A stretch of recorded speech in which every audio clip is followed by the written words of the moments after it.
This is the third video in our holistic wellness series, so although it's not necessary, it might make more sense to go back to the introduction and the second video body before you watch this one. So we're now looking at the next one of our 8 topics, which is mind. I see a lot of incorrect advice given on social media around getting past your limiting thoughts and beliefs, which are created by your mind because of previous experiences of shame, rejection, and betrayal. When people say, I can't decide if I should follow my mind or my heart are in conflict, when you ask them about the options they are considering, you'll find that both are actually coming from the mind. The mind is saying, if you take this chance, your previous experience showed you that you're going to have pain. Or it says, maybe you should take the chance because this time it could be a positive experience. The problem with decision making like this is every experience that you've ever had is going to influence you when you decide whether you should do something or not do something. When we look at this depiction of the lady sitting in a meeting, she's obviously had previous experiences in meeting scenarios, and her fear or her overthinking in her mind is preventing her from deciding whether she should say something or not. Now, if she didn't take these decisions from her mind, if she actually took the decisions based on her authority and strategy, which is something that I teach my clients, then she'd be a lot more comfortable and she won't allow her mind to get in the way of her furthering her career. Her mind is simply trying to protect her, but this is causing anxiety. Anxiety causes stress in the body, makes you tired, and makes it even harder to make decisions. But the reality is the mind actually doesn't really know what is best for you. Mental decision making is really more than a 50-50 guess. Like you are constantly making pros and cons lists in your mind and driving yourself crazy. Now, a pros and cons list can work well in certain situations, but most of the time it's not the best way for most of us to make decisions. What is better for us is actually to follow an intuition given to us from the time we were born that will show us what is right or wrong for us.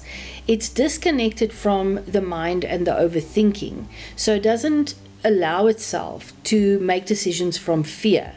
It's an intuitive response, which is usually very immediate and in the moment, and it will help you find your true path and purpose and authentic self.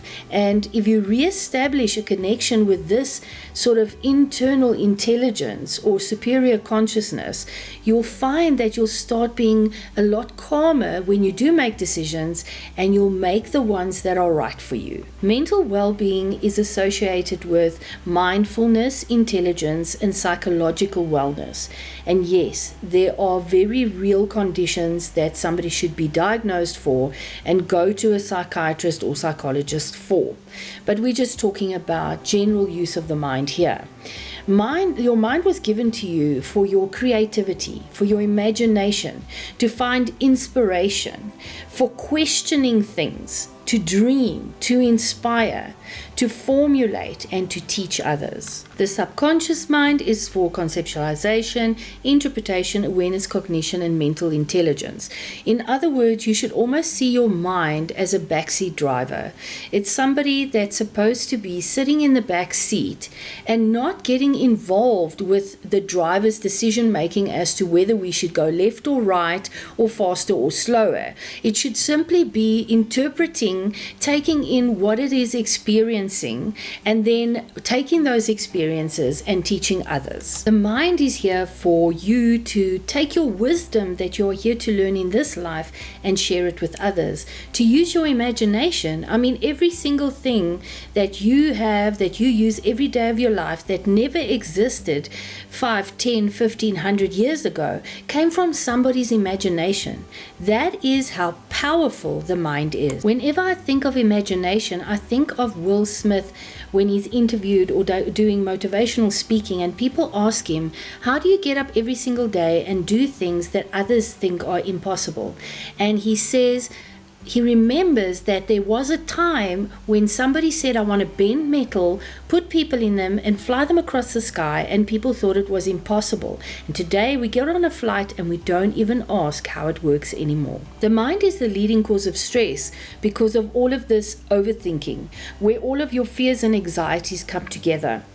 It's the fear of not knowing something in a situation, or of being misunderstood by people, of losing someone, or of not being good enough, which is usually our main reason for feeling fear.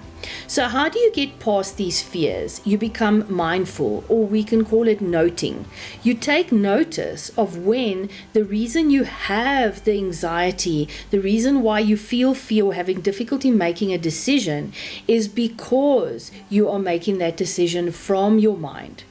So you become then a passive observer of your thoughts. You question everything that your mind is telling you, and then you can reframe it, because anything that you can argue about or that you can change your mind about if you get new information is not a truth. So it can be reframed in a different way, and you can look at it from a different point of view. I teach my clients very specific questions to ask themselves when they're feeling anxiety, and those questions help them identify which of the thoughts that they've been conditioned to think is showing up for them, and then it's very easy for them to move away from that thought process. We know that biologically our brain can actually shut down completely when we are anxious. Like when you're in an exam and then you suddenly go blank and you can't remember anything, and that makes you even more anxious, which makes things even worse. And nobody wants to be told to calm down or breathe in this situation, but that is the reality. If you know that the only reason you can't remember anything is because of your anxiety, then you can understand that calming down will allow you to complete your exam. You can do this through various awareness, mindfulness, and noting techniques. Another reason why people feel overwhelmed is because they take on way more than what they should. And that could be an indication of a lack of boundaries, which is a video on its own. When we make decisions from the mind with all of this fear, bad things happen in the world. People get oppressed. People who are different are treated badly. We are making decisions based on fear of what is different, or out of obligation, feeling that we won't be accepted if we don't do something, out of expectation that, for example, we will receive love if we do something. It's difficult for us to take responsibility, to find ourselves blaming everything around us for the decisions we're making because we're not making them from an authentic place. A quick way to throw this over onto its head is to use love instead. So believe in other people, believe that they will do the right thing. Accept people who are different. Don't do things out of obligation and with expectations. Do it unconditionally and because you are being honest and truthful about doing it, and not only because you want to be accepted. When love is our motivation, we are always honest. And I don't mean just being truthful. I mean not changing the facts of a situation to suit how we want to feel or act, but truly looking at it for what it really is. We don't make assumptions about people. We always ask. We ask questions like, describe to me how you see this situation, or explain to me how you feel about this, or tell me what happened, so that we can always get to the truth of everything. We also don't take things personally. When people say and do things, very often it's coming from their own pain and their own judgment on themselves. We have empathy for that, and we are always trying to come to a resolution that creates a stronger relationship. It also helps if you identify your unique gifts that were given to you in this life and use them in the service of humanity. Another way to ensure that you are stressed out and anxious is to procrastinate.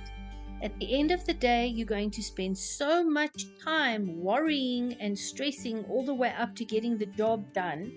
And even if you're trying to put yourself under pressure because you think then you'll do it faster, you're just going to feel disappointed because you're not going to be able to put in all of the creativity that you have in your mind. My name is Lindy. Thank you for watching. Please like my video. It would mean so much to me. And if you enjoyed it, please subscribe. Here are my details if you want to contact me for some coaching.